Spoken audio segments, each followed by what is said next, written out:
17वें अध्याय में भगवान ने 3 प्रकार की श्रद्धा बताई। मूढ़ग्राहेण आत्मनो यत् वीर्यात् क्रियते तपः परस्योद साधनार्थम व तत्कामः।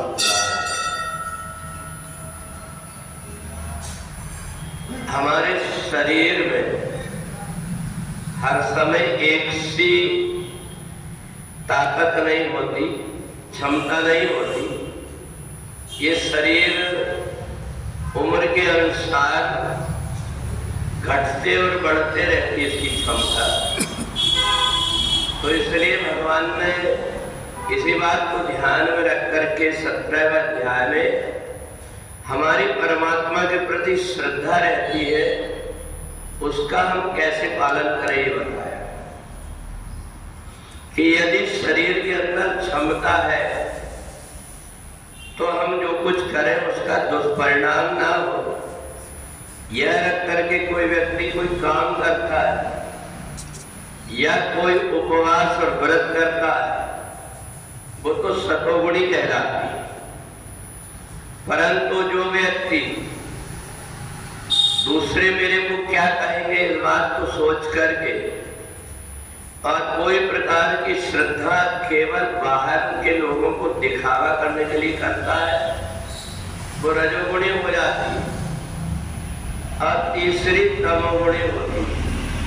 तमोगुणी में व्यक्ति अंदर से कुछ होता है, दिखाता कुछ और तमोगुणी श्रद्धा वो भी पहले जब महिलाएं तीजा का व्रत करती थी और चाहे कितनी भी परेशानी हो, प्यास लगे, तीजा में ऐसा व्रत कहा गया है कि पानी पिए तो मछली बन जाओ। इसलिए एक डर से तड़पते रहती थी, चक्कर आ जाए, बेहोशी आ जाए, पर हमारा व्रत न टूटे, ये अज्ञान उनके अंदर बना हुआ। भगवान इतना दयालु है कि वो देखता है हमारा कल्याण किसमें। इसलिए तुम बाहरी प्रपंच करने के लिए अपनी लकीर के फकीर मत बने रहो। जब जैसी परिस्थिति कोई व्यक्ति ने ये सोच लिया कि मेरे को नंगे पैर ही चलना, कितनी धरती तप रही, पहले के तापमान में और अब के तापमान में बहुत अंतर आ गया। पहले व्यक्ति बिना पंखा के कूलर के रह करके अपना जीवन जी लेता। अब ऐसे पक्के मकान, पक्की सड़क बन जाने से व्यक्ति के जीवन में परिवर्तन जरूरी हो गया, क्योंकि बाहर का तापमान बिगड़ गया। अब हमने ये कर लिया कि हम तो जूते चप्पल नहीं पहनेंगे, भले पैर में हम चिंदी लपेटते फिरे गर्मी से बचने के लिए, पर इतनी बुद्धि नहीं है कि हम कपड़े के जूते पहन लें। उनको ये लगता है हमारा व्रत टूट जाएगा। परमात्मा ने हमसे कभी कहा ही नहीं है ये सब करो। हमें तो ये वेदों में, शास्त्रों में बताया गया है, तुम अपने अंदर की शरीर की क्षमता को देखो।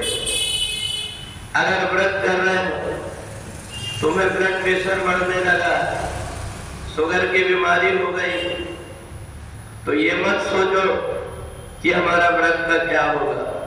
व्रत का कुछ भी नहीं होगा। परमात्मा इतना कठोर नहीं है कि तुम्हारी किसी बात से वो रूठ जाए। और इसलिए देश, काल, परिस्थिति और शरीर की क्षमता को देख करके व्यक्ति अगर परमात्मा से जुड़ता है तो परमात्मा को प्रसन्नता होती है। जिस प्रकार से अपने माता पिता हमें देख करके कह रहे, देखो तो इसका व्रत है, कितना परेशान हो रहा है, इतनी बुखार चढ़ी है, पर क्या करें, खा नहीं सकता क्योंकि इसको व्रत करना है। तो जितने माता पिता दुखी होते उससे ज्यादा परमात्मा दुखी होता है, हमारी अज्ञानता के कारण, हमारी मूर्खता के कारण। इसलिए भगवान ने हमको बुद्धि दिया कि हम जो कुछ भी काम करें वो सोच विचार करके बुद्धि से करें।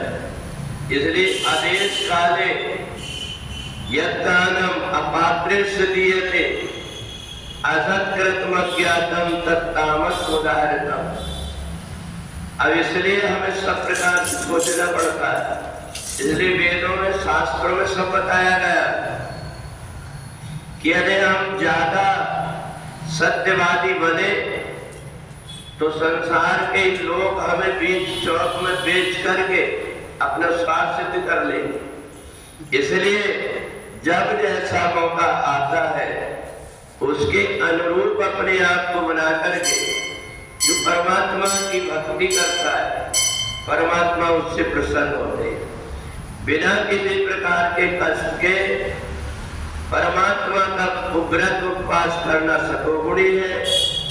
दूसरों को दिखावा करने के लिए जो किया जाता है वो रजोगुणी है। और अपने आप को परेशान करके कांटे में लेट करके एक पैर में खड़े होकर के हाथ ऊपर करके अगर कोई व्यक्ति कोई साधना तपस्या करता है तो ये तमोगुणी कहा गया है। और इससे उसे कुछ न मिल करके और उसका जीवन बेकार हो जाता है। इसलिए जो कुछ भी हम करें अपने शरीर की क्षमता को देख करके करें तो परमात्मा उससे अति शीघ्रता से प्रसन्न होता है। ना कि जो नहीं कर पा रहे वो करके हम अस्पताल में भर्ती हो जाए और पूरा परिवार परेशान हो जाए। ऐसी उपासना से बैठ करके भगवान का कीर्तन कर लेना, गीता पढ़ लेना, एक दो दोहा रामचरितमानस के पढ़ लेना, परमात्मा उससे प्रसन्न हो जाए। बोले वृंदावन बिहारी लाल